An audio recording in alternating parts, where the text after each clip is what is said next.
seconde venue du Seigneur Jésus-Christ a-t-elle déjà eu lieu, oui ou non? Je dirais oui, et il y a très longtemps.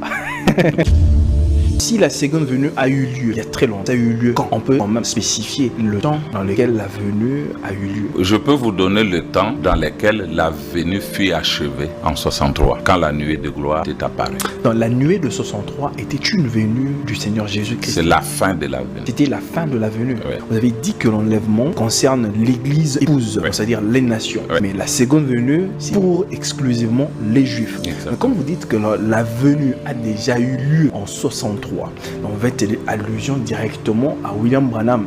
Mais à ce moment-là, ce n'était pas les Juifs, c'est l'Église carrément. Parce qu'aujourd'hui, vu le calendrier des dieux, Dieu ne traite pas encore avec Israël, les Juifs.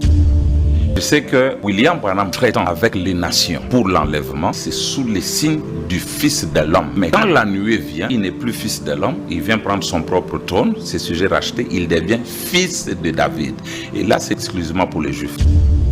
Ce que l'apôtre Paul dit ici, dans 1 Thessaloniciens chapitre 4, verset 16, l'apôtre Paul dit car le Seigneur lui-même a un signal donné à la voix d'un archange et au son de la trompette des dieux descendra du ciel et les morts en Christ ressusciteront. Alors, est-ce que tout ça a déjà été fait? Eh bien, si Jésus vient, si on doit parler de l'enlèvement encore de la si seconde Jésus vient et que nos morts restent dans la tombe, vous voyez un peu ce que ça fait. Si, Et sont les privilégiés, avant même que nous soyons enlevés au chapitre 4, et ressuscitent d'abord. c'est-à-dire qu'il y a déjà eu résurrection de morts. Bien sûr.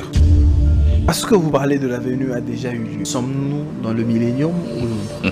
La seconde venue du Seigneur introduit le millénium. Et on continue à attendre. Non, c'est fini parce que nous l'avons eu, on n'attend plus.